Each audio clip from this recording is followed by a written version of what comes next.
Shalom, right? It's Brother Thawam coming at you with these precepts and another cold cut. First and foremost, giving all honor and all glory unto Yahweh, Bahashem, Yahweh Shai. Yahweh is the name of the Most High God, and Yahweh Shai is the name of his only begotten Son, who the world ignorantly calls Jesus Christ, right? So in this cold cut, we're going into the seven candlesticks, right? Also known as the menorah, right? We're not using those nasty non-candlestick menorahs, right? That the Jewish man uses, right? Seven candlesticks based off of the scriptures, right? So when you go to it in the Hebrew, menorah is manarath, right? Manarath. In the Hebrew, that's it's H4501, right? H4501, manarath, that's the menorah. Seven candlesticks, right? Seven candlesticks. So going back to, let's start off at Exodus chapter 24, right? In verse number 18. It says, and Moses went into the midst of the cloud and got him up into the mount. And Moses was in the mount 40 days and 40 nights. So Moses spent 40 days and 40 nights with the Lord. He came down with the tables of stones with the Ten Commandments on them, but that's not all that he received while he was in the mount, right? When you're reading and you're going through it, the Most High from chapter 25, I'm gonna get this in Exodus 32 and 15. It says, and Moses turned and went down from the mount, and the two tables of the testimony were in his hand. The tables were written on both sides, on the one side and on the other were they written. And the tables were the work of the Most High, right? And the writing was the writing of the Most High, graven upon the tables. So from Exodus 24 all the way to Exodus 32, Moses is in the mount with the Most High, right? Receiving the laws, receiving the commandments, but he's also receiving um, the layout of the tabernacle, how things are supposed to be made, the dimensions, what material they're supposed to be made with. He also gave, I'm gonna read this in Exodus 31 and 2. It says, I'm gonna start at 1. And the Lord spake unto Moses, saying, see, I have called by name Bezaleel, the son of Uri, the son of Hur, of the tribe of Judah, and I have filled him with the spirit of the Most High in wisdom and in understanding and in knowledge and in all manner of workmanship, to devise cunning works, to work in gold and in silver and in brass and in cuttings of stones, to set them, and in carving of timber, to work all manner of workmanship. And I, behold, I have given with him Aholiab, the son of Salakia, of Ahasamach, Salakia, of the tribe of Dan, and in the hearts of all that are wise hearted have I put wisdom, that they may make all that I have commanded thee. The tabernacle of congregation. See that? See, Moses had these layouts, these dimensions of all of these different things. The tabernacle of the congregation, and the ark of the testimony, and the mercy seat that is thereupon, and all the furniture of the tabernacle, and the table, and his furniture, and the pure candlestick with all his furniture, and the altar of incense. So he was given the understanding of all of these things. He was given the layout, like I said, the textures or the materials that was going to be used, the materials used in creating a tabernacle. He had all of these things, so he wasn't up there for 40 days or 40 nights just receiving the 10 commandments. Now, what we're going to focus on is Exodus 25, and we're going to start at 31. We're going to focus on the menorah, right? Exodus 25 and 31. It says, and thou shalt make a candlestick of pure gold. Of beaten work shall the candlestick be made, his shaft and his branches, his boughs, his knops, and his flowers shall be of the same, right? And 6 branches shall come out of the sides of it, 3 branches of the candlestick out of the one side, and 3 branches of the candlestick out of the other side, 3 bowls made like unto almonds, with the knot and a flower in one branch, and 3 bowls made like almonds in the other branch, with a knot and a flower. So the 6 branches that come out of the candlestick, and in the candlestick shall be 4 bowls made like unto almonds, with their knops and their flowers. And there shall be a knot under 2 branches of the same, and a knot under 2 branches of the same, and a knot under 2 branches of the same, according to the 6 branches that proceedeth out of the candlestick. So when you have the candlestick, right, and I'm not as tech savvy as certain brothers, right? But when you have the candlestick, I'll try to show it like this, right? You have the candlestick, you got the branches, right? You also have the knops, right? Shaped like the almonds, they have the flowers. So this is how a menorah would really look, right? And that's one piece of gold. It's not like several pieces of gold like we get now. You got all of these different styles of the menorah, and people doing different things with it, right? And like I said, you got Amalek, they creating a 9 candlestick menorah, right? That's not what the Lord said to be created. He gave this layout, he gave this understanding to Moses.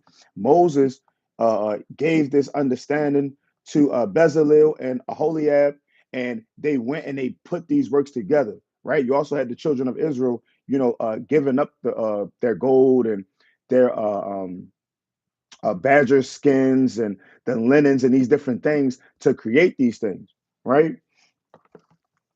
Where I stop at, verse number 36, right? It says, "Their knops and their branches shall be of the same. All it shall be one beaten work of pure gold. And thou shalt make the 7 lamps thereof, and they shall light the lamps thereof, that they may give light over against it. And the tongs thereof and the snuff dishes thereof shall be of pure gold." Right? The snuff dishes is what you where you would take the old wick, right? And you would put it in the snuff dishes. You would use the tongs, pick it up, put it in the snuff dishes, and discard it, right? It shall be of pure gold. Of a talent of pure gold shall he make it with all these vessels, and look that thou make them after their pattern, which was showed thee in the mount. So once again, Moses received this instruction in the mountain. He received this instruction while he was with the Lord, right, during those 40 days. So what we're going to focus on today is, I'm going to go back to it, is Exodus 25 and 32.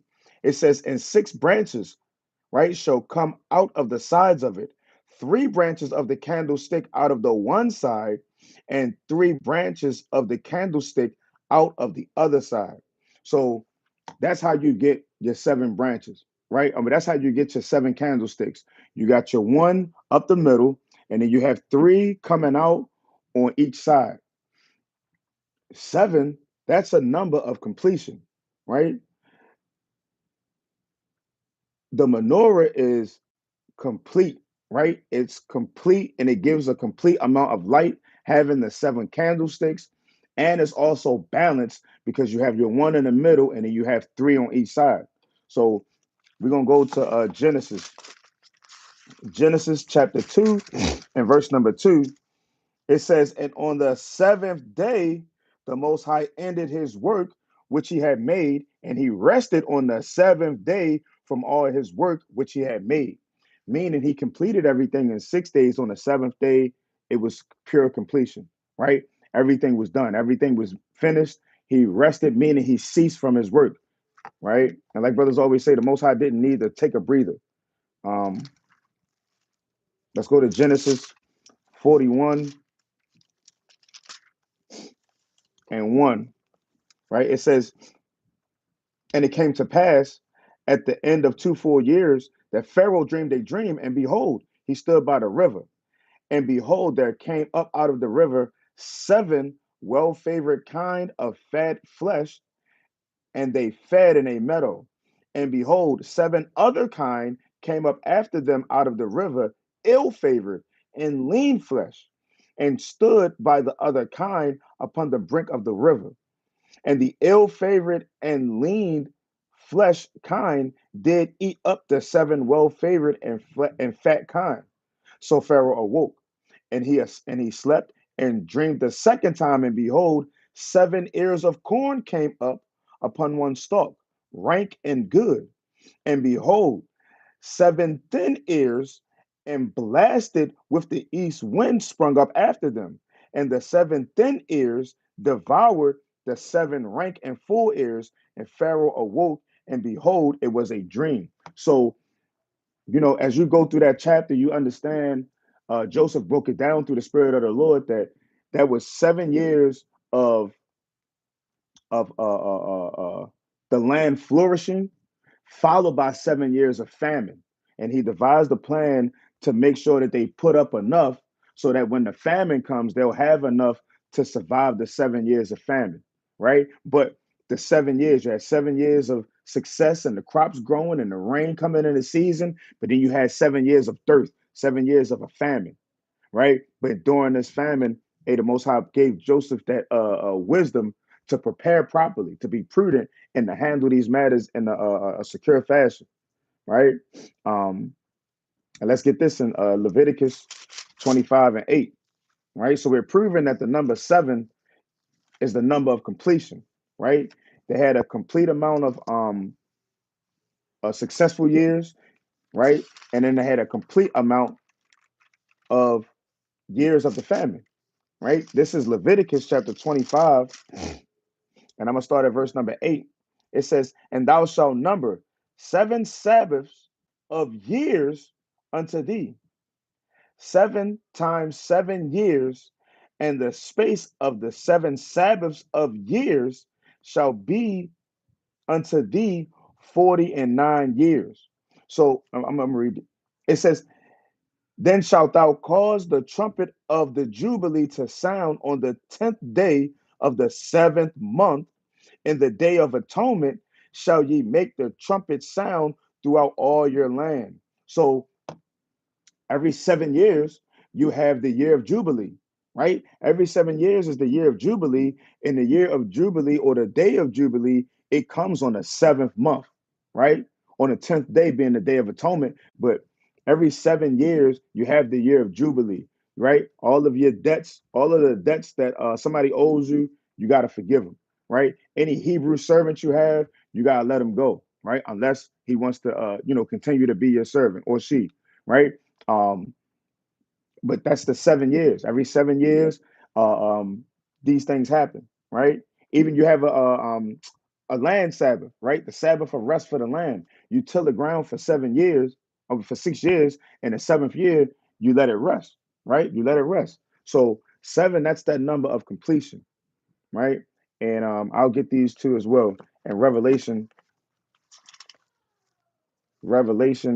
chapter 5:1, it says, "And I saw in the right hand of him that sat on the throne a book written within and on the backside, sealed with seven seals."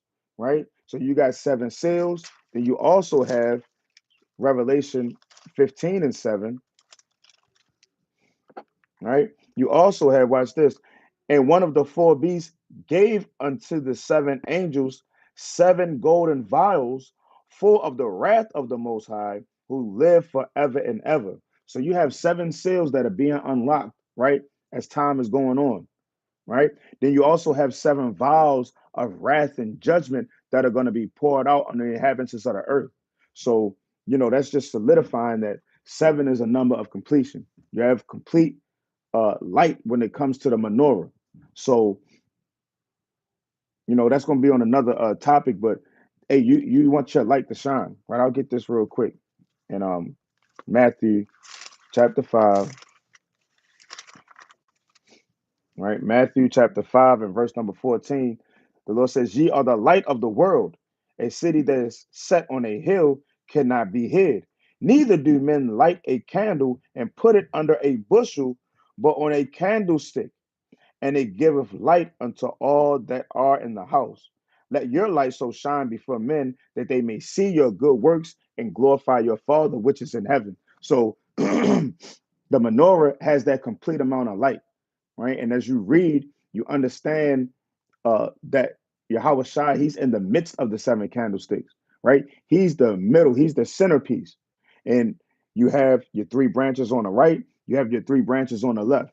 Just like you got angels on the right hand of the Most High, you got so-called demons on the left hand.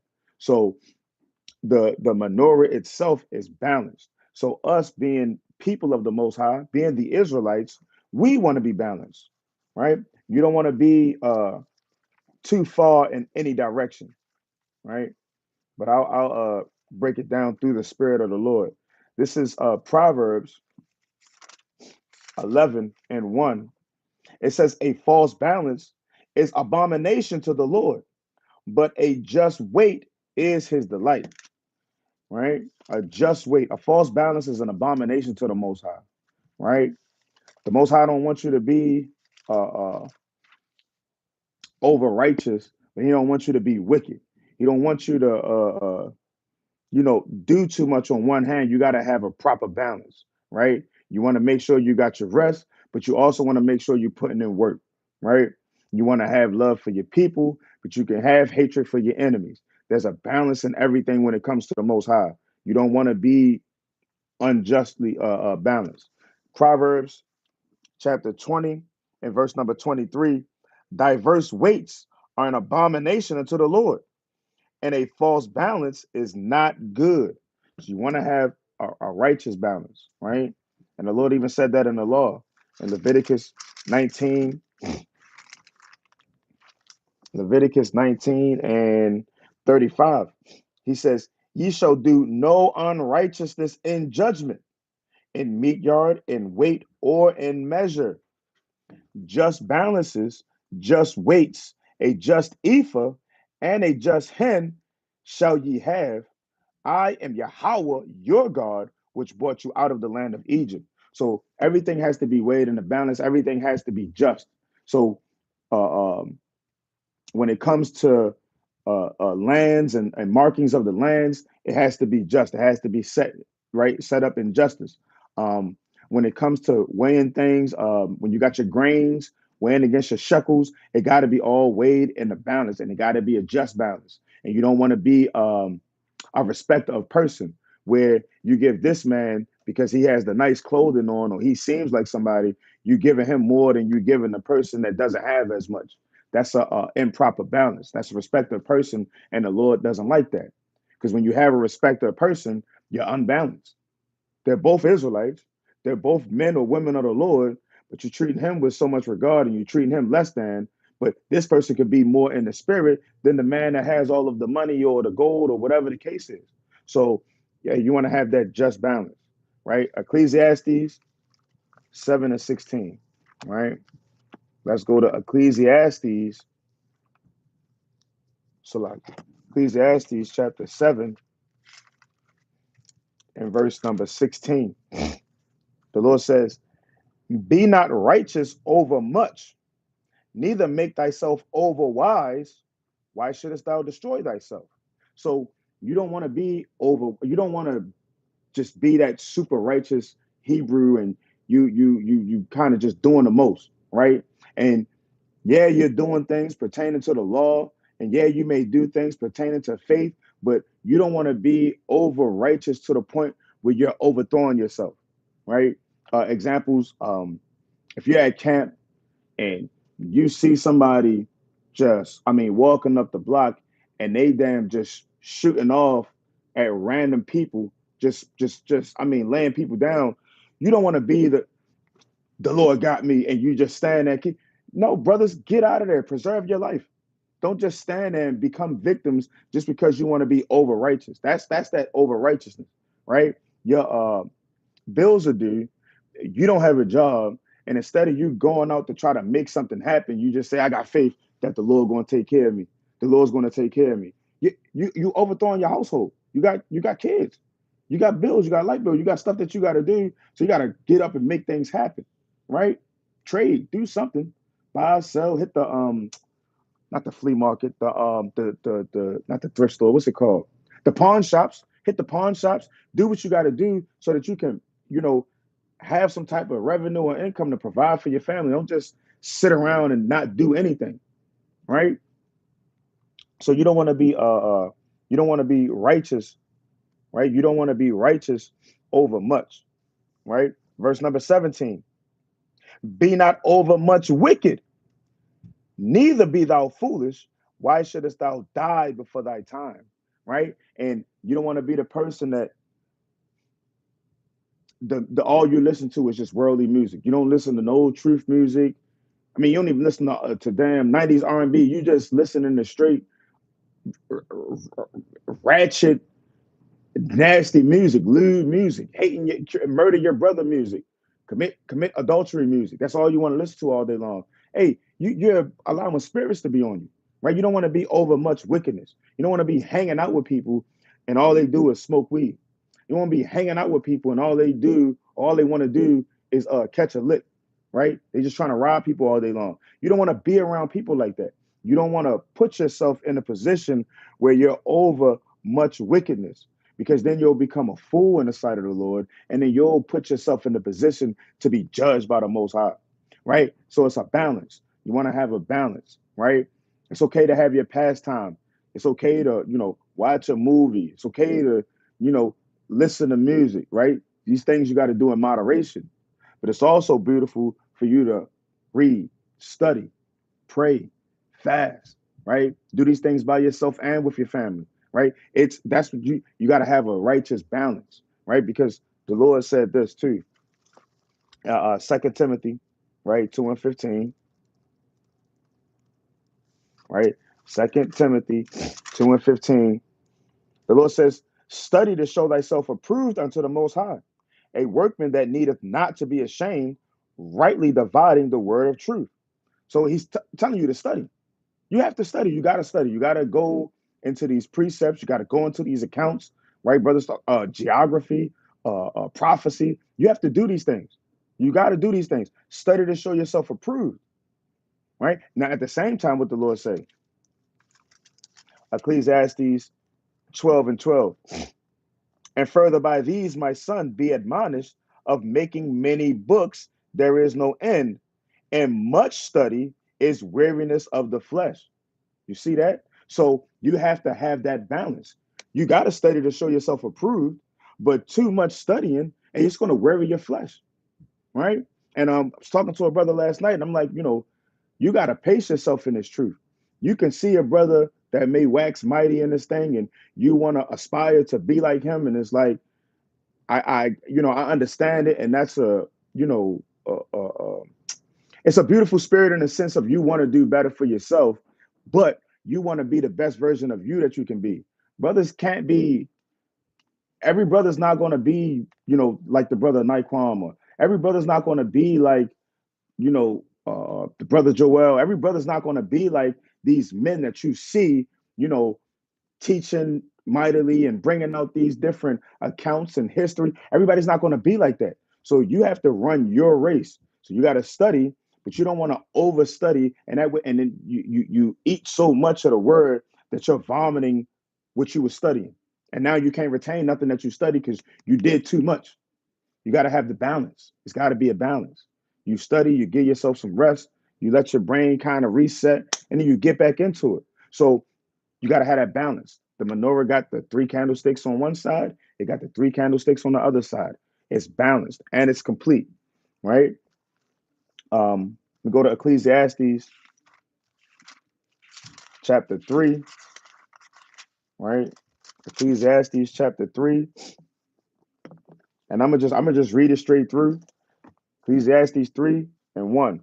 To everything there is a season and a time to every purpose under heaven, a time to be born and a time to die, a time to plant and a time to pluck up that which is planted, a time to kill and a time to heal, a time to break down, a time to build up, a time to weep and a time to laugh, a time to mourn and a time to dance, a time to cast away stones and a time to gather stones together, a time of remembrance. I mean, so like a time to remembrance and a time to refrain, Salakia, a time to embrace, and a time to refrain from embracing, a time to get, and a time to lose, a time to keep, and a time to cast away, a time to rend, and a time to sow, a time to keep silence, and a time to speak, a time to love, and a time to hate, a time of war, and a time of peace.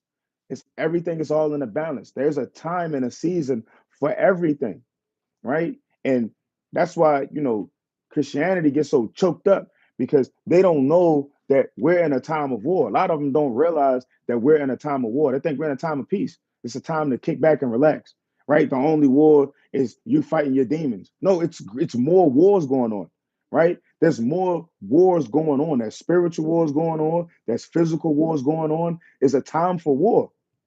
And then there'll be a time for peace. There's a time to love. There's a time to hate. There's a time for all of these things.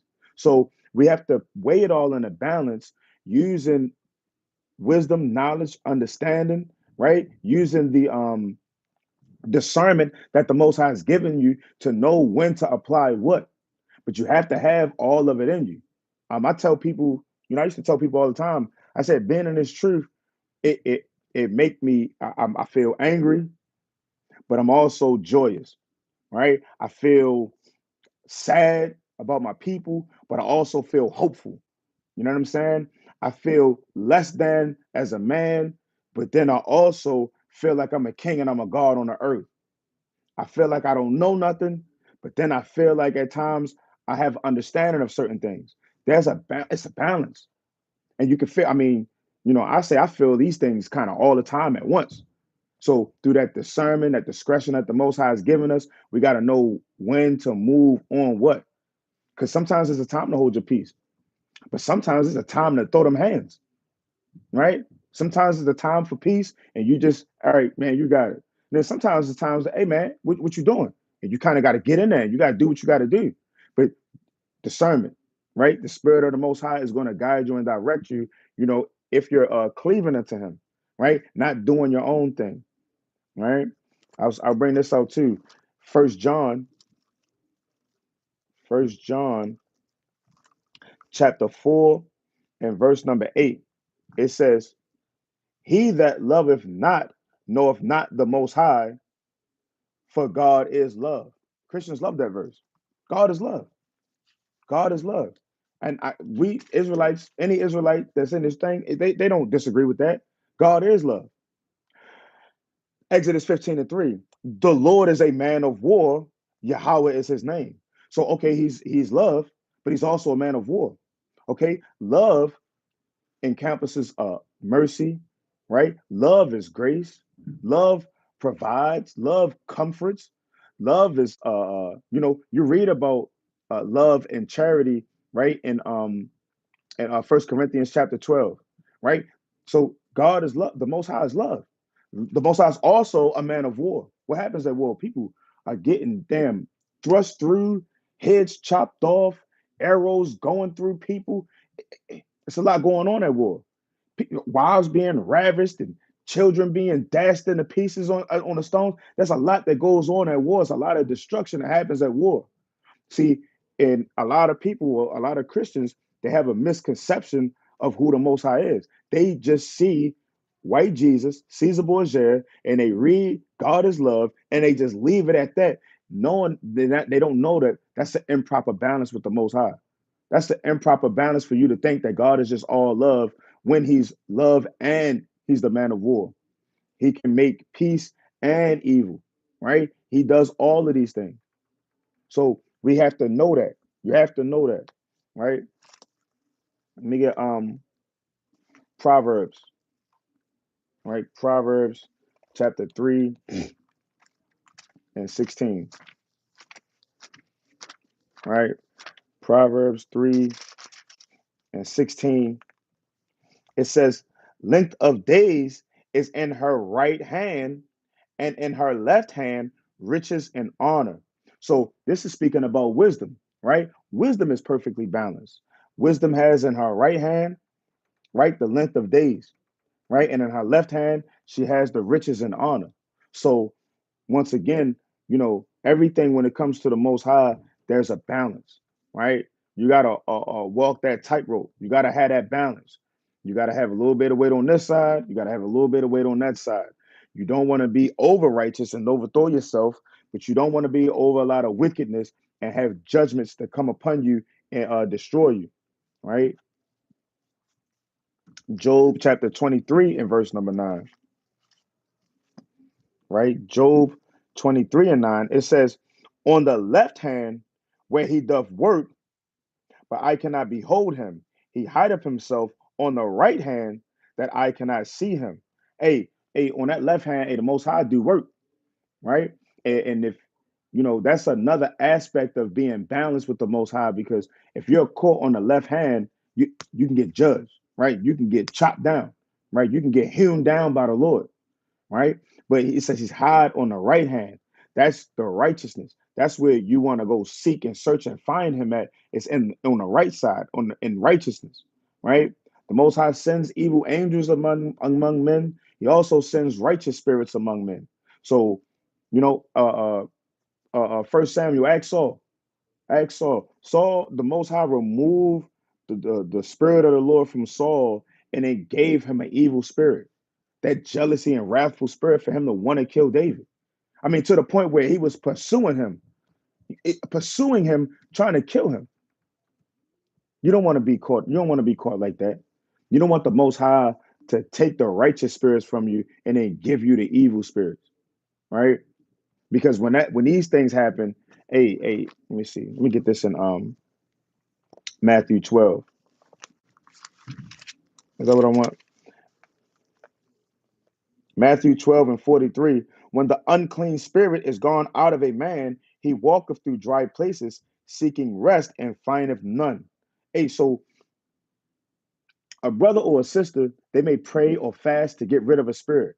Okay, you get rid of that spirit, and now that spirit is gone. And it's not completely gone, but we're gonna keep going on it. But that spirit has left you, and now this spirit is finding, like a parasite, is looking for another host to attach itself to, but it don't find nobody, right? It don't find nobody. So now what? He findeth none. Verse 44. Then he saith, I will return unto my house from whence I came out. That's your body. That's your spirit. I'm gonna return to return into my house from whence I came out. And when he is come, he findeth it empty, swept and garnished. Meaning what? Hey, you prayed, you fast, you did what you had to do to get that demon off of you. Okay, that demon is gone. Okay, but now while he's gone, guess what you weren't doing? You weren't being balanced. You wasn't studying and having your mind, in this truth. Instead, you were being over much wickedness. And if you're over much wickedness, when that demon returns, it says he findeth it empty, swept, and garnished. Meaning what? It's empty because there's no righteous spirits there. It's swept. It's a clean, open vessel for him to come, and it's garnished, meaning it got everything it need to come and get comfortable and sup with you. Empty, swept, and garnished. You don't want to be like that for a wicked spirit. You want to be like that for a righteous spirit. You want your fasting life, right? When fasting, the life of fasting or the spirit of fasting come to you, there's no there's no hindrance from you fasting. Oh, I'm so hungry. Let me go ahead and eat a little bit. You're not empty. You're not empty, right? Swept, right? Clean, a clean vessel to for the spirit of fasting to come into you, right? And garnish, meaning this spirit of fasting can come unto you, get comfortable. And now when you do your fast, you're not thinking about trying to eat. You're not thinking about trying to be on social media. You're not thinking about trying to please your flesh. You're thinking about trying to please the Most High. Your mind is focused on the fast and prayers and giving alms and doing the righteous works that the Most High set out for his people. That's how you want to be in righteousness when these spirits of righteousness appear to you. But when these spirits appear to you on the left hand side, when these demons try to hop on you, if they find if it empty, swept, and garnished, watch this, verse 45. Then goeth he and taketh with himself seven other spirits more wicked than himself. So once again, we are 7 is completion. So now he's bringing a more complete amount of spirits. So now instead of you having a spirit of fasting, you got the spirit of gluttony. You just want to eat all day long. Okay, but now the spirit of gluttony turns into you eating foods that are unclean, right? And now not only are you eating foods that are unclean, you damn just eating all day long. You eating all day long. You eating unclean foods. You're not taking care of yourself. Now you're not showering like you should. You're feeling all fat and out of shape because your body's all jammed up from all of the stuff that you're putting in it. It's this one spirit of not fasting is bringing 7 more spirits more wicked than itself. It says, and they enter in and dwell there. Watch this. And the last state of that man is worse than the first, even so shall it be also unto this wicked generation. See that? So, hey, you want to have your balance. You want to put your work in. You want to study to show yourself approved, but you don't want to study too much where you overthrow yourself. You want to fast, but you don't want to fast. If you're used to fasting once in a week or fasting every so often, you don't want to just try to hop into a damn 3 day fast. You ain't built yourself up to it. Now you're being being uh, over righteous or being over much righteousness, and you're gonna overthrow yourself, right? Then find yourself in the hospital because you done passed out because your blood sugar didn't drop so much because your body's not used to that. Your body's not ready for that. Even if you're a person that has never fasted, hey, prepare yourself, right? Prepare yourself, drink you some water, get your mind ready to get into it. And then when that sun goes down or when you have that appointed time for you to do your fast, you can do it wholeheartedly, right? And it's gonna be rough. It's gonna suck. It's set up to afflict your soul. It's set up to afflict your flesh so that your spirit can grow, so that your spirit can eat, so that your spirit can be strengthened. So you don't want to OD on it. You never fasted before, but now you're just jumping into a 3 day fast, just doing a 3 day fast straight off the rip. You can jam yourself up. You jam yourself up.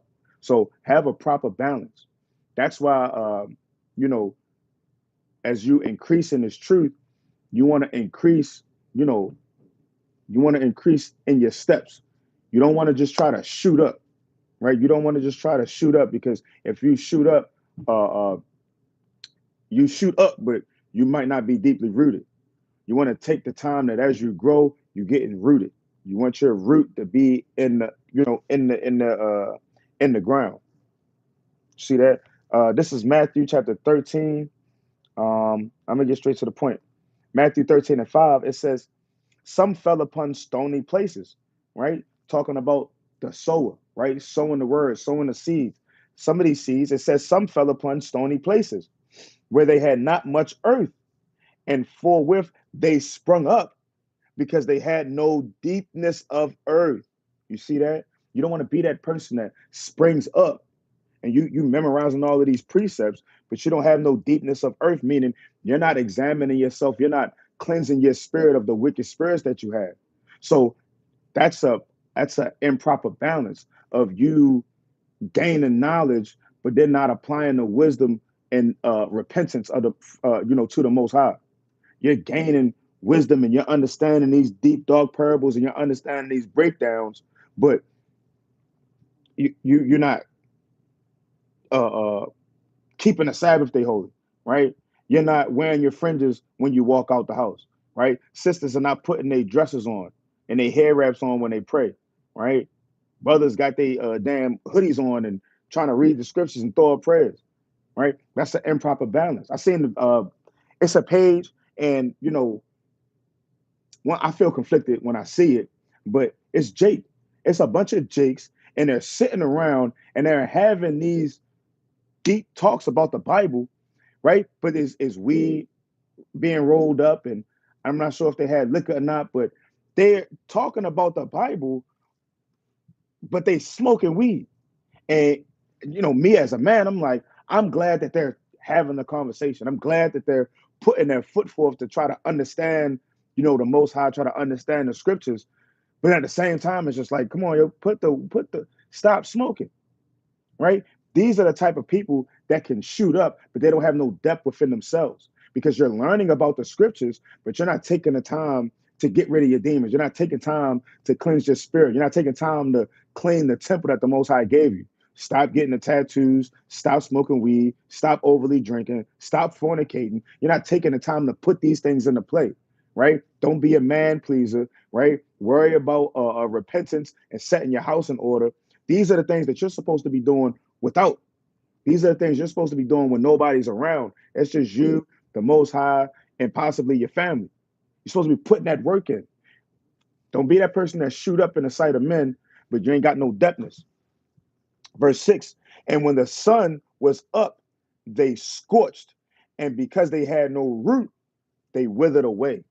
And that's what happens, is because these men, they may fall at certain places, or these women may fall in certain places, and they can't take the correction, right? Some wicked doctrine shake them up, and they don't know what to do with themselves.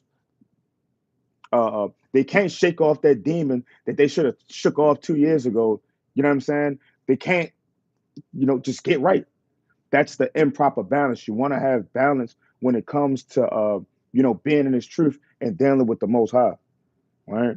Come on, I'm gonna get this in Mark 10 and 35. Right, Mark 10 and 35. It says, and James and John, the sons of Zebedee, came unto him, saying, Master, we would that thou shouldest do for us whatsoever we shall desire. And he said unto them, what would ye that I should do for you? They said unto him, grant us that we may sit one on the right hand and the other on thy left hand in thy glory. Right? So James and John, they beseeching the Lord and they saying, can one of us sit on the left hand and the other one sit on the right hand? What Yahweh Shai say, verse 38.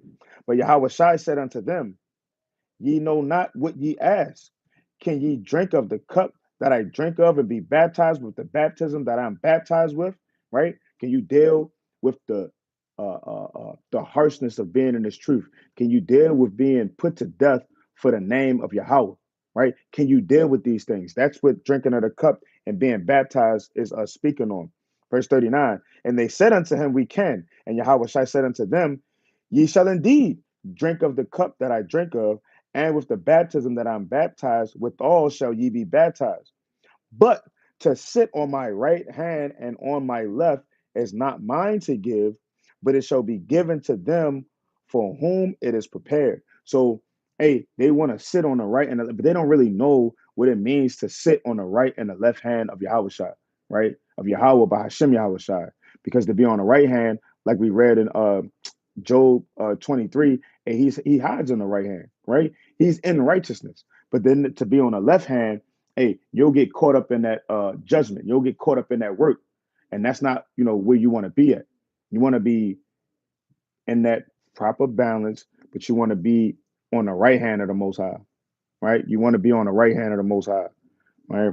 Um, I'll get two more through the spirit and then close up. But the menorah, right? Manarath in the Hebrew, that's a complete light, right? 7 candlesticks. You got your center, right? Yahweh Shai, right? Yahweh Ba'ashem Yahweh Shai. And then you got your 3 branches on the right. You got your 3 branches on the left, right? Complete light shining through. And Lord willing, we can continue to walk a balanced life in this truth, not being over much righteousness, not being over much wickedness, because you don't want to be too righteous and overthrow yourself or overthrow your congregation or overthrow your family. And you don't want to be over much wickedness to the point where you're getting judged by the Lord and still overthrow yourself, overthrow your congregation, or overthrow your family. Um, Proverbs 18 and 21. Right? Proverbs 18 and 21. It says, death and life are in the power of the tongue, and they that love it shall eat the fruit thereof. So life and death, that's in the power of the tongue, right? Life and death is in the power of the tongue. So the things that you speak, they have power. And Salaki, I want to get this quick precept. And this is for this one. This precept right here is for sisters, right? And married sisters, right? More specifically, this precept is for married sisters. Um, Sirach 25 and 23. It says, "A wicked woman abateth the courage," right? A wicked woman is going to abate the courage, meaning a man, a married man should have peace at home with his wife. She's supposed to be his pillar of rest, right? A wicked woman is going to take away his courage. When a man has a righteous woman and she's speaking life into him, he's going to go out into the world and he's going to move as a king. He's going to move knowing that he's a conqueror. He's going to move as a ruler on the earth, right? But when you got a woman that's beating you down with her words, when you go out into the world, you already beaten down. You almost don't have the strength to continue to fight on. So, sisters, when you're dealing with your husband, know that that's a man of the Lord, and know that the words that you say they affect how he can. They can affect how he moves, right? They can. I'm not saying they're always going to. Not every man has that spirit, but they can, right? It says, make so like I'm gonna read it from the top. A wicked woman abateth the courage, maketh an heavy countenance and a wounded heart. Right? That's what we was going into. A woman that will not comfort her husband in distress maketh weak hands and feeble knees. So if your husband may not be a man that's a go-getter or whatever the case is, if you want that from him, you got to speak that life into him and pray that the Most High puts that spirit on him. What you do not want to do is beat him down with your words. You do not want to call him out his name or keep reminding him that he's less than or whatever the case is, because you're not going to get you're not going to get what you want out of him. You want him to be a man, you want him to be a leader, you want him to do righteous things. But if you're just continuously beating him down with your word, a life and death are in the power of the tongue. Life and death are in your mouth. And if you speak in death on that man, then that man's going to move like a dead spirit on the earth. If you speak life into that man, he can move like a righteous king that you want him to be. He'll set things in order according to the scriptures of the Most High, right? I just wanted to bring that point out. This is James chapter 3 and verse number 5. It says, "Even so, the tongue is a little member and boast of great things. Behold, how great a matter a little fire kindleth, and the tongue is a fire, a world of iniquity. So is the tongue among our members, that it defileth the whole body and setteth on fire the course of nature, and it is set on fire of hell." See, so you have life and death in the power of your tongue. You got uh, uh, the things that you speak and the things that you believe. You can have certain levels of peace in this hell that we're in, right? You can have certain levels of comfort while we're here in this wickedness that we're in, but you can also further the affliction of yourself and your people by the words that you speak. I can't do this. Um, I don't believe it's going to happen for me. You know, people believe God. People believe that the Most High just don't hear your prayers. I had a young Jake tell me that. He said, "Man, all the stuff I done did, man, the Lord ain't hearing me. So I'm gonna just keep living the way I'm living. I don't know if I want to repent." He just don't feel like the Lord can hear him. But he's that's in his spirit. So he's speaking these things. But I had to convince him, through the spirit of the Most High, through the precepts.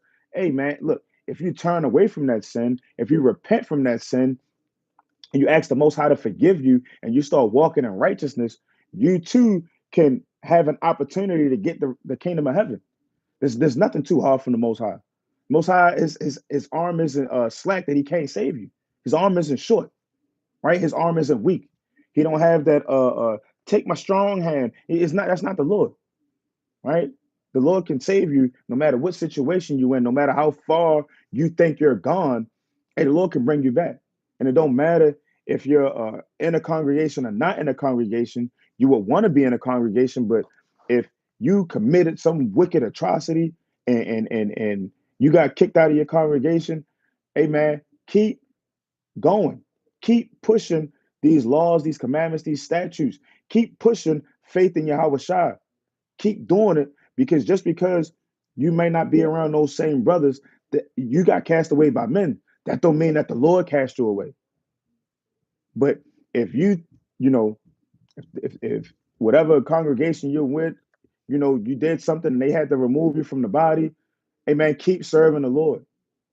Keep serving the Lord. Don't let nothing stop you. Don't let nothing separate you from the Most High. All right, nothing at all. And the last one I'm gonna get is Sirach 42:4. All right, Sirach chapter 42 and verse number 4. Right, it says, "Of exactness of balance and weights, or of getting much or little." Right. So, like, I'm gonna start at 1. It says, "Of these things be not thou ashamed, and accept no person to sin thereby." Right? Of the law of the Most High and his covenant. Should never be ashamed of keeping the law of the Most High. Should never be ashamed of keeping the covenant of the Lord. And of judgment to justify the ungodly. Right? You shouldn't be ashamed to you know, make judgments off of the wickedness that somebody does, right?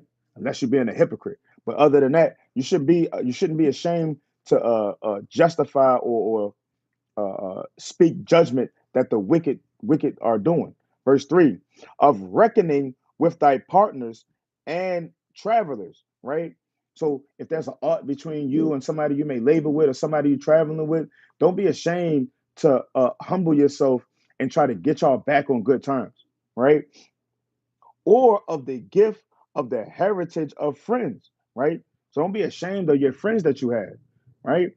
And I remember when I was in the world, I had a friend of mine, and he dealt with certain mental issues, but man, he was cool. And we'd be out, and people may look a certain way, but hey, that's my man. It is what it is, and don't say nothing about him around me, right? I had family members that were, in the drugs, and hey, that's my family. That's my that's my cousin. That's my aunt. That's my aunt. I'm not ashamed to say that, right? Now, don't get me wrong. In this truth, you want to be around people that are like-minded in this truth. You want to be around people that fear the Most High and keep the commandments, right? And those people are who I'm not ashamed of now, right? Because I'd be ashamed of people that smoke weed all day long, even if they are my family, right? That just want to commit fornication and folly and madness, right? I am ashamed of those people. I'm ashamed of those things. But if I got a brother that's around me, he fear the Lord and he's trying to get right, but he may have a certain way about him. I'm not ashamed to be around that brother. I don't care if he's blind. I don't care if he got a so-called ADHD or whatever type of mental disorder they want to put on somebody. And if that's my brother, that's my brother. It is what it is. And don't say nothing about him around me, right? Verse number 4, of exactness of balance and weights, or of getting much or little. So don't be ashamed, right, to keep things in the balance. Don't be ashamed to, move in a righteous spirit. Don't be ashamed to have a pastime, right? If you write poems or make music, or if you draw art, or, even if you like to sew or make garments, whatever, watch a movie, listen to a damn album, like even if it's if it's a worldly album, but not just all the way left. Don't be listening to straight just nigga murder music. You know what I mean? Even if you're gonna listen to something worldly, try to have some type of substance. Don't just be a nigga out here, but don't be ashamed of these things, right? So have proper balance in this thing, right? So I'm gonna read that again. Exodus 25, Exodus chapter 25 and verse number 32. Salaki. Exodus 25 and 32. 3 bowls, Salakia, that's 33. 32. And 6 branches shall come out of the sides of it. 3 branches of the candlestick out of the one side, and 3 branches of the candlestick out of the other side. So, hey, you want to be properly balanced in this truth. You want the light to be shining, right? You want to understand that you want to be on the right hand of the Most High and not on the left. You want to walk that tightrope. You don't want to fall into the fire or into the water, pursuing the second Ezra chapter 7. You want to be well balanced in this walking in this truth, right? And Lord willing, this was edifying, right? But with that, Yahweh, Bahashem, Yahweh Shah, Barakathum, Shabbat Shalom, Israel. Shalom, shalom.